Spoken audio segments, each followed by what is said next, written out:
할렐루야. 할렐루야. 자, 오늘 말씀의 제목 한번 읽어볼까요? 말씀의 제목 시작. 자, 다시 한번요. 시작.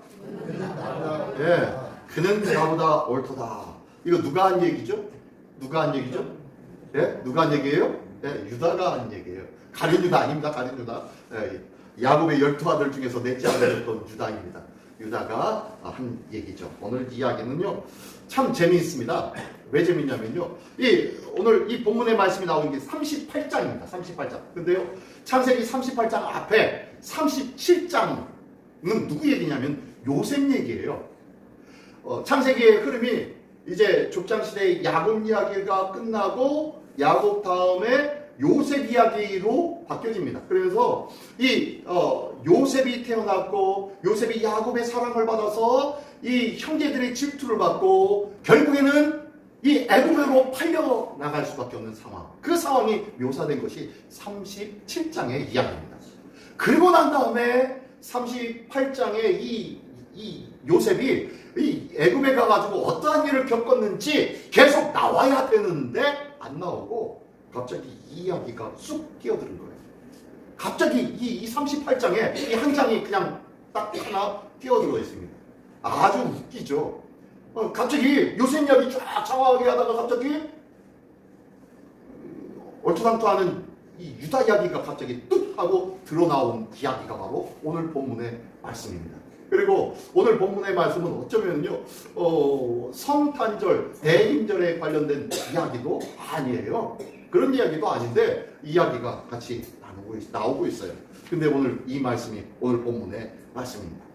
자, 여러분, 대림절 하면 뭐가 기대되어지는 기간입니까? 뭐 하는 기간입니까? 네. 성탄절을 준비하는 기간입니까? 초림 예수를 기다립니까? 초림 예수를 축하하고 또 다시 재림 예수, 다시 오실 예수를 기대하는 절기가 바로 대림절이에요. 기다리는 거예요. 기다린다는 것은요, 사모하는 거예요. 사모한 자만이 기다릴 수 있습니다. 그죠? 내가 사모하지 않으면요, 기다리지 않아요. 그럼 기대가 있으니까 오는 것을 기다리니까 기다리지 않습니까? 기다리는 거예요. 기대가 있으니까 기다리는 거예요.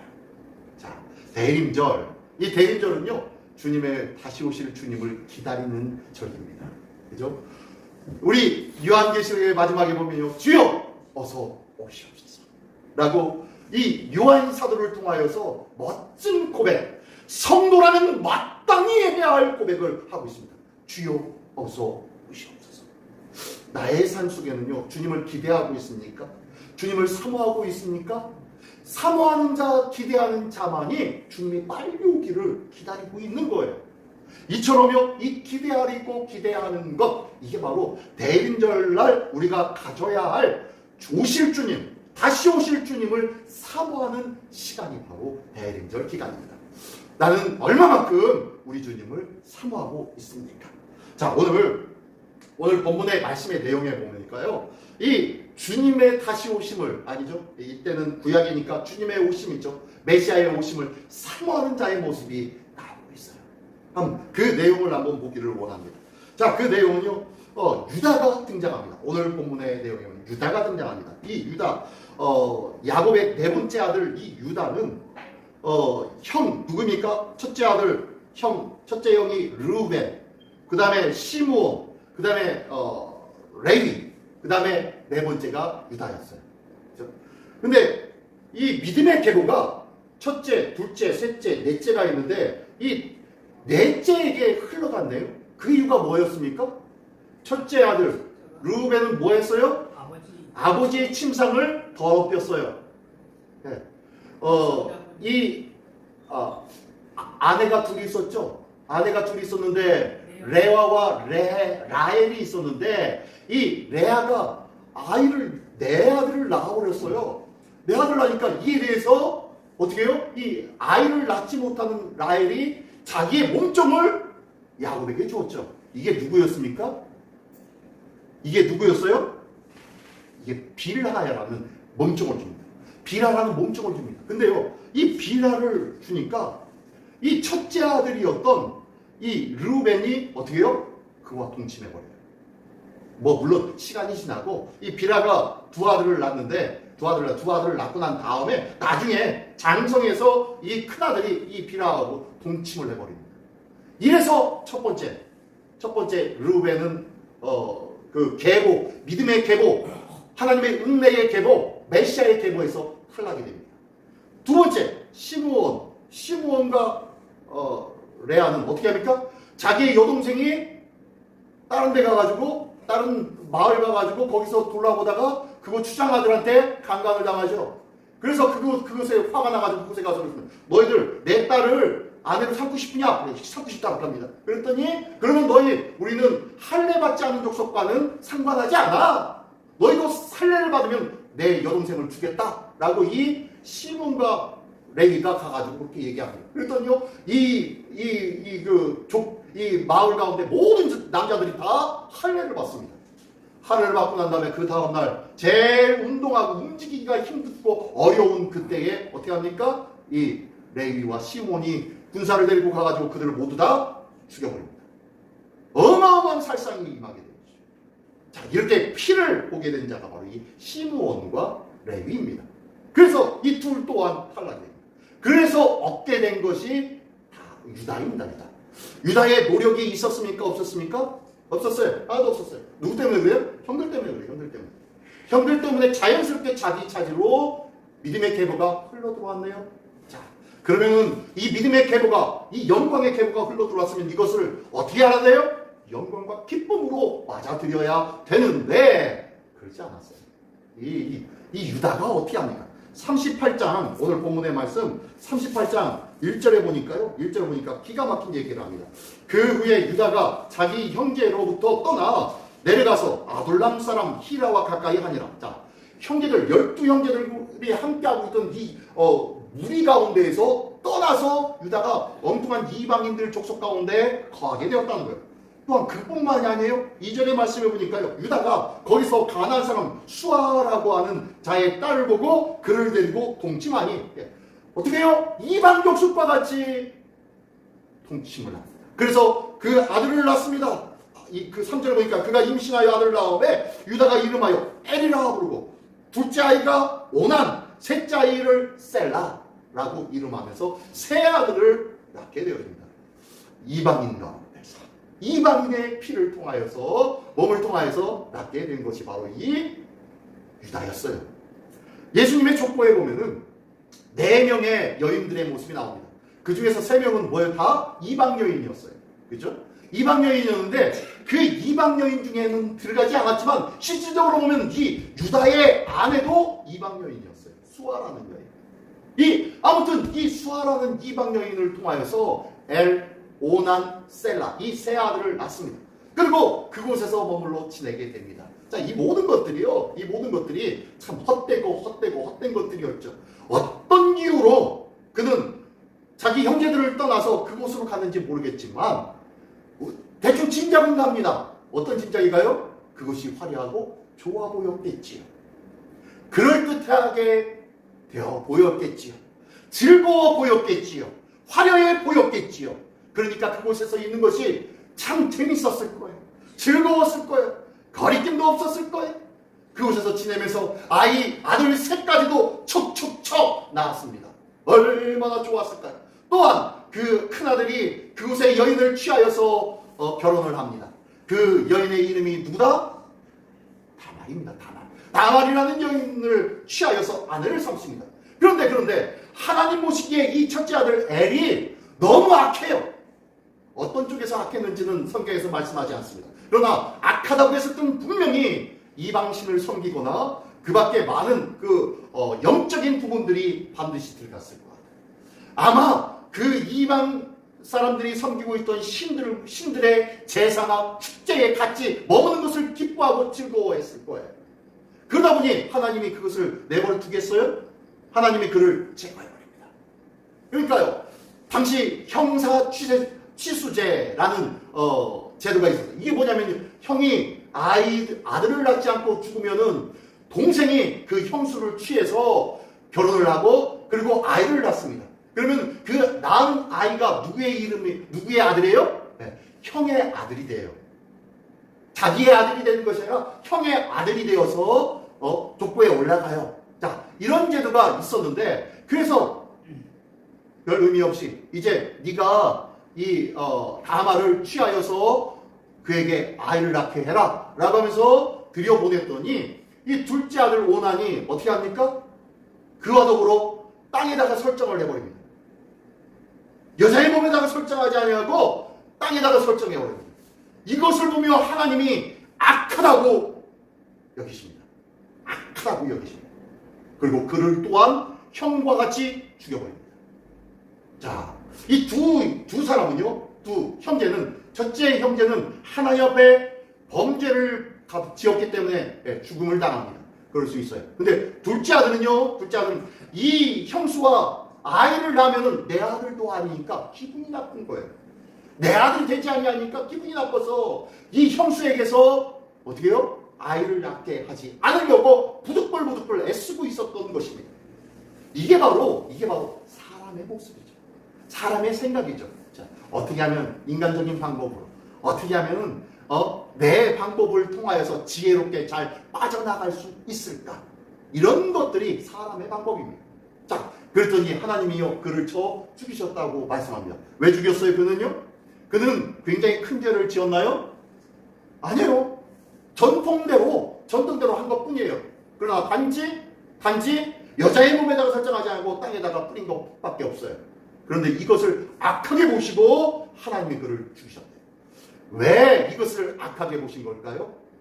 이것을 왜 악하게? 지금 유다의 가문은 어떤 가문이 되었습니까?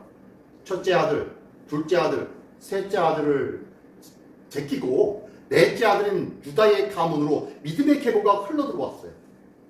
이것이 은혜인데 이 은혜를 은혜로 여기지 아니하고 감사로 보지 아니하고 어떻게 해요? 그냥 헛되게 여기고 있는 거예요.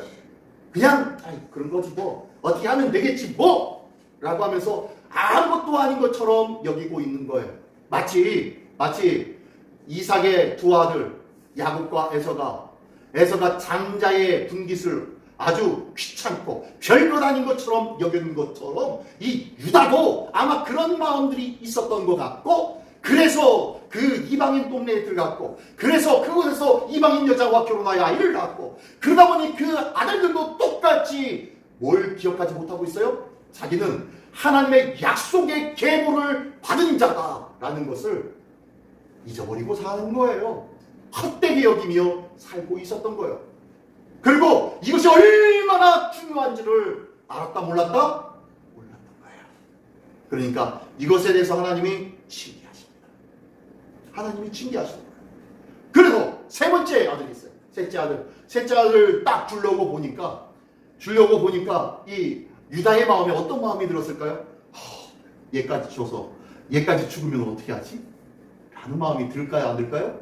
지금 두 아들이 죽어나갔어요.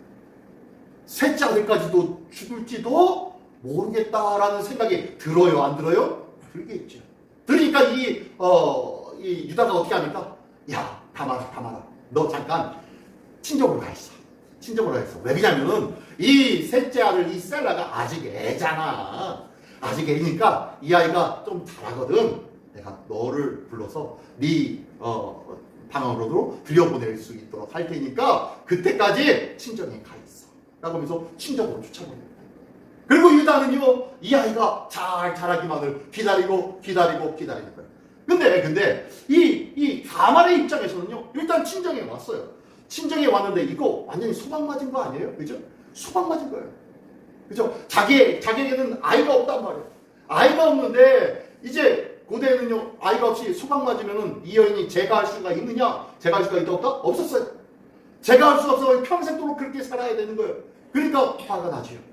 가만히 보니까 유다의 집안에는 믿음의 계보가 이렇게 해가지고 흘러들어왔다는 것을 알고 있는데, 세상에 믿음의 계보가 유다로부터 끊어져 버렸네요. 그리고 지금 하나에 있는 저 셀라마저도 나에게 주지 않고 있단 말이에요.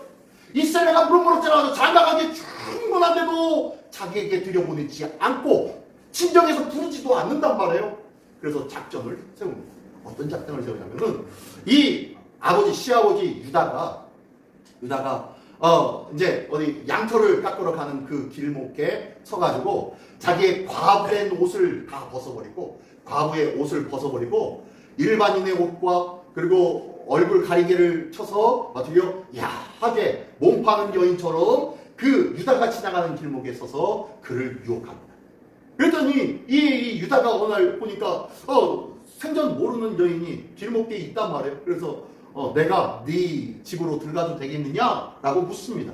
그러니까 너와 잠자리를 해도 되겠느냐? 라고 묻습니다. 그랬더니 이 다말이 뭐라고 하냐면 그러면 당신이 나에게 들어오면 나에게 뭘 주겠습니까? 라고 합니다. 그랬더니 이 유다가 뭐라 하냐면 그러면은 내가 내 집에 아주 염소 새끼가 아주 귀하고 참 좋은 보이는데 염소 새끼 한 마리 줄게. 그러면 네 집에 들어가자 라고 합니다. 그러면 예 좋습니다. 많은 그것을 내가 어떻게 확실히 증거로 삼겠습니까? 뭐 증거할 만한 것을 주십시오. 나중에 이걸 들고 가면은 당신이 나에게 염소 새끼를 한 마리라도 줄 거 아닙니까? 그러니까 그 증거를 주십시오 라고 합니다. 그랬더니 뭘 주랴?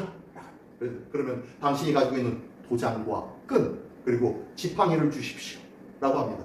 그랬더니요 이 도장과 끈 별것 아닌 것으로 생각하고 그래 이걸 징표로 삼아라 라고 하면서 줍니다. 그리고 이 다말과 동침을 합니다. 그리고 난 다음에 3개월이 지났습니다. 3개월이 지났는데 이 유다의 귓가에 뭔가 이상한 소문이 들리네요.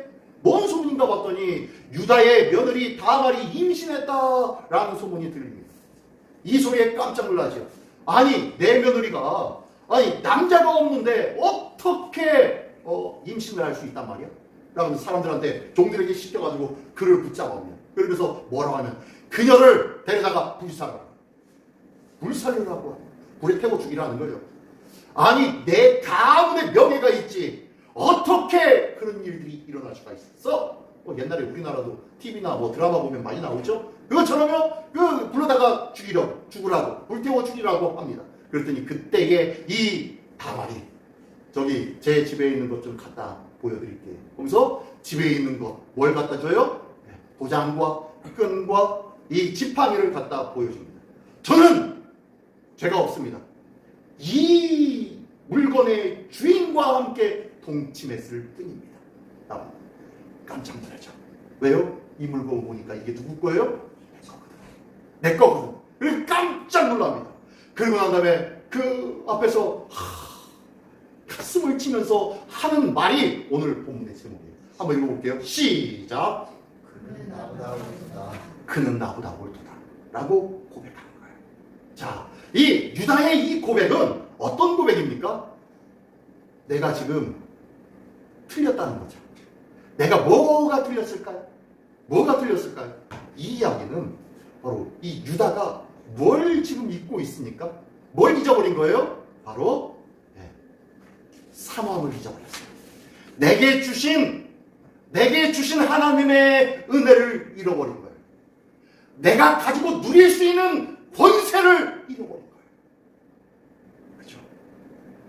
유다는요, 첫 번째 두려움 때문에 사모함을 잃어버렸어요. 어떤 두려움? 이 두 아들이 죽었으니까 셋째 아들도 죽을지도 모른다는 이것 때문에 하나님께서 나에게 역사하시는, 나에게 약속하신 메시아, 그 놀라운 은혜의 길을 잃어버린 거예요. 마치 뭐와 같아요? 우리와 똑같죠. 우리도 똑같죠. 그렇죠? 우리도 똑같아요. 그냥 눈앞에 보이는 것이 크고 더 좋은 것들이 있으면요, 하나님의 일들, 믿음의 일들 새카맣게 잊어버리지요. 자, 이 모습으로 지금 첫 번째, 지금 두려움 때문에 사모함을 잃어버린 거예요. 두 번째는요, 한번 읽어볼까요? 두 번째 시작. 언약을 현재의 부담에 하나님의 약속대로 셋째 아들을 그녀에게 들여보내면은 또 죽을지도 몰라 라는 이 두려움과 이것이 뭐가요? 부담이 되는 거예요. 부담이. 하나님의 말씀을 따라 지켜 행하다 보면요, 하나님의 말씀을 지키노라고 작정하고 다짐하면요, 반드시 찾아오는 것이 있는데 그것이 뭐냐면 부담입니다. 매일 새벽마다 정식기도 시간에 하나님 주여 이렇게 살게 해주십시오, 이렇게 하겠나이다 라고 다짐하지만, 예배를 드리고 난 다음에 주여 한 주간 동안 이렇게 살게 해주십시오 다짐하며 처음 문을 나가고 나면요, 세상의 눈앞에 보이는 것들 때문에요, 얼마나 큰 부담이 되는지 몰라요. 남들 다 이렇게 하는데 그냥 할까 말까 하면서 계속 끊임없이 갈등하면서 어쩜 좋겠어? 이러면 좋겠어? 하면서 서로 이야기하면서 서로 갈등하게 만드는 경우가 있지 않아요? 나만 갈등하면 되는데요, 내가 이야기를 함으로써 갈등하지 않고 있던 사람들까지도 갈등하게 만드는 것이 우리의 모습 아닙니까? 자, 어쨌든 하나님의 언약의 약속의 말씀이 나의 삶으로 끌어당기려고 하니까 뭐가 오는 거예요? 부담이 되는 거예요. 부담이. 이 부담 때문에 약속을 지키기 싫은 거예요. 생각해내기도 싫은 거예요. 세 번째 한번 읽어볼까요? 시작. 메시아의 길보다 지금의 질서를 선택합니다. 이 유다가 어떻게 합니까? 임신했다는 소식을 듣고 그녀를 데려다가 어떻게 합니까? 불살라 죽여! 라고 얘기합니다. 왜 그랬을까요? 왜요? 체면 때문에 그래요. 당시 이때는 율법이 없었던 때였으니까요. 그죠? 그리고 난 다음에 이제 모세 때야 이르러서야 율법이 세워졌으니까. 율법 이전의 때입니다. 이때에는 율법이 없습니다. 율법이 없으니까 당시 시대적인 그 지역의 통념적인 생활들, 그 통념적인 질서들, 그것 때 그냥 순응하면서 사는 것이 마땅하다고 생각했어요. 그런데 그에게는 뭐가 있어요? 약속이 있었잖아요. 하나님의 권세와 은혜의 약속이 있었잖아요. 근데 이 약속을 잊어버리는 거예요. 왜요? 눈앞에 보이는 세상의 질서가 먼저인 것 같아요. 그래서 아니 선생님, 우리 집안에 어떻게 그런 일이 일어나? 라고 하면서 이 체면을 세우려고, 그리고 명분을 세워서 사회적인 통념과 함께 그녀를 죽이려고 하고 있었다는 거예요. 뭐예요? 사모함을 상실하였던 이 유다의 모습은 이 세 가지의 모습이었다는 거예요. 세상의 질서가 메시아의 길을 막을 수 있다는 거예요. 자, 이 유다가 행한 일들은요, 장차 오실 메시아, 그 메시아가 오시는 그 일들을 막는 일이었어요. 나의 셋째 아들을 그녀의 방으로 들여보내지 않는 것부터 시작해서 부담을 느끼고, 그리고 그녀를 죽여버려! 라고 하는 것까지 모두가 다 뭐예요? 예수 그리스도의 오실 메시아의 길을 막는 길이었다. 우리는 베드로를 잘 알아요. 베드로도 예수님 앞에 칭찬하면서 주는 그리스도시요 살아계신 하나님의 아들이시니이다 라고 고백함으로 말미암아 예수님으로부터 칭찬을 받아요. 그런데 그 즉시 뭐라고 합니까? 예수님이 이제 고난을 받고 죽임을 당한다는 그 말에 그럴 수 없습니다 라고 하면서 나가서시오. 그랬더니 예수님이 뭐라고 합니까? 사탄아 물러가, 너는 나를 넘어지게 하는 자다 라고 하면서 방금 전에 칭찬했던 것을 다 뒤집어서 사탄이라고 칭합니다. 지금 베드로가 행한 일들은 뭐였어요?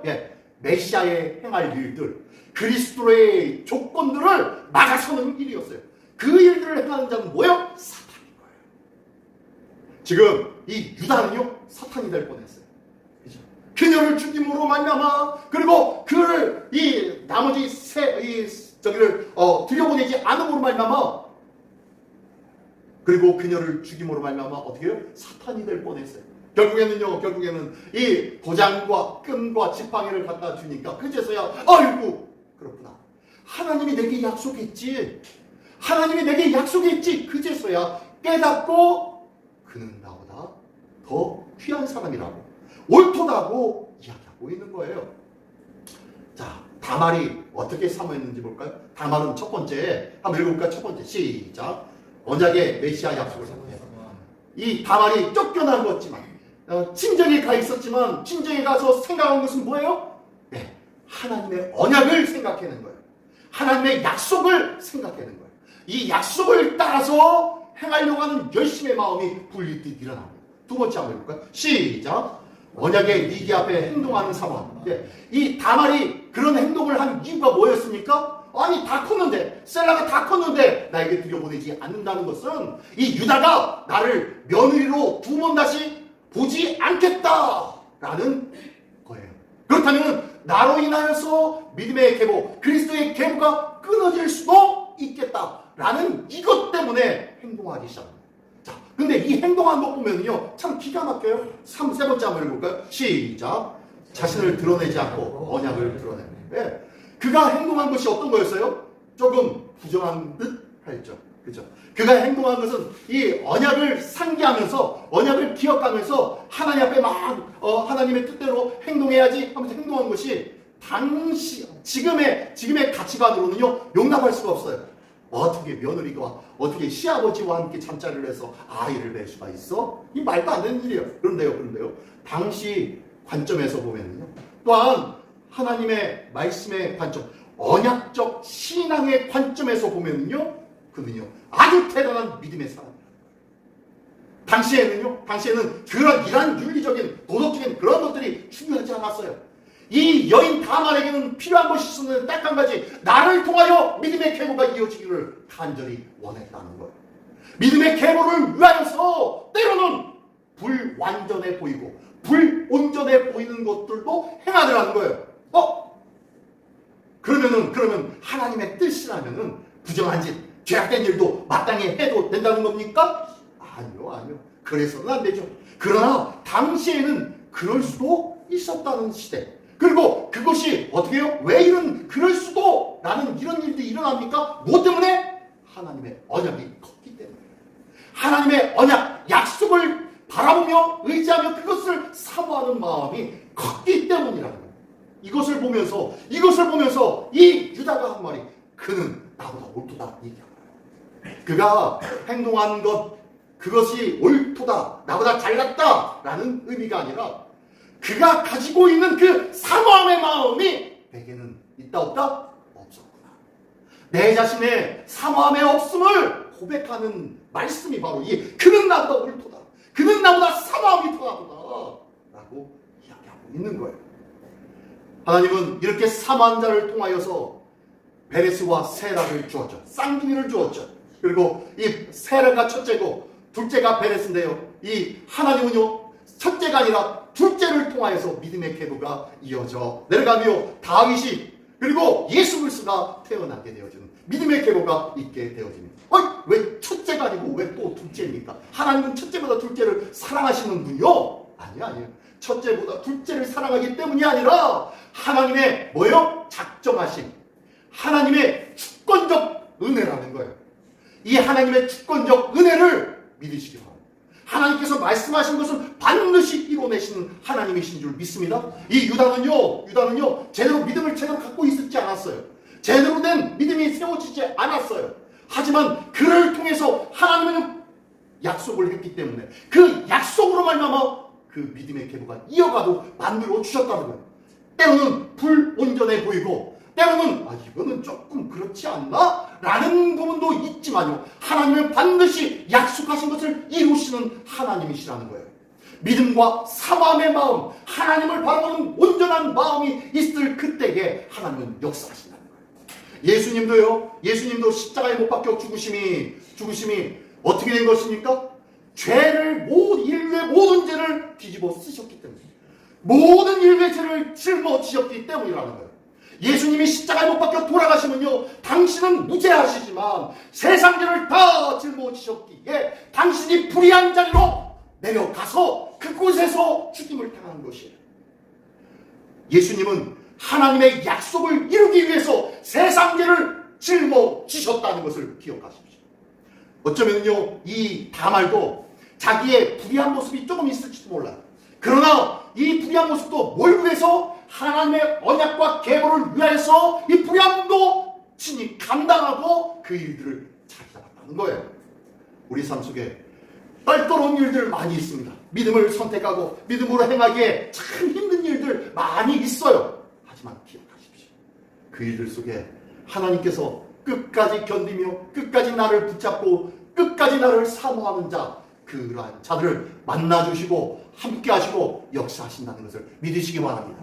이 다만 믿음으로 또한 그의 출생과 그의 행한 일들이 별로 탐탁지 않은 일들이었지만 그를 통하여 하나님의 역사와 은혜는 이어지고 있다는 거예요.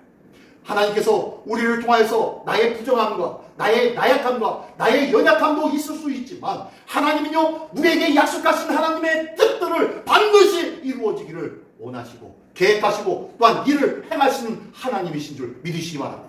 이를 행하는 여호와, 그것을 지어 성취하시는 여호와께서 하나님 당신의 뜻을 약속된 자들에게 부어 주신다는 것을 믿으시기 바랍니다. 우리 시민교회가 약속의 교회인 줄 믿습니다. 우리 시민교회 성도가 약속의 성도인 줄 믿습니다. 비록 비록 세상 사람들로부터 손가락질 받을 수도 있어요. 세상 사람들로부터 아유 할 수도 있어요. 하지만 믿음의 약속을 붙잡고 있다면, 믿음의 약속만 하나님을 바라보며 소망하고 있다면 하나님은 반드시 이를 통하여서 크게 역사하시고 인도하시고 축복하여 주실 줄 믿습니다. 이 귀한 축복의 주인공 되어진 우리 모두가 되시기를 예수님의 이름으로 축원합니다. 자, 기도하겠습니다. 기도하다가 참 목소리 기도할 때 오직 주님만을 갈망하는 자들에게 하여 주시고 언약을 믿음으로 붙잡게 하여 주시옵소서. 임마누엘의 은혜를 누리는 하나님의 백성 되게 하여 주시옵소서. 이를 위하여 다 같이 한 목소리로 기도하겠습니다. 할렐루야. 하나님 아버지 감사합니다. 우리 가신 주님의 은혜가 오늘도 있게 하여 주시니 감사드립니다.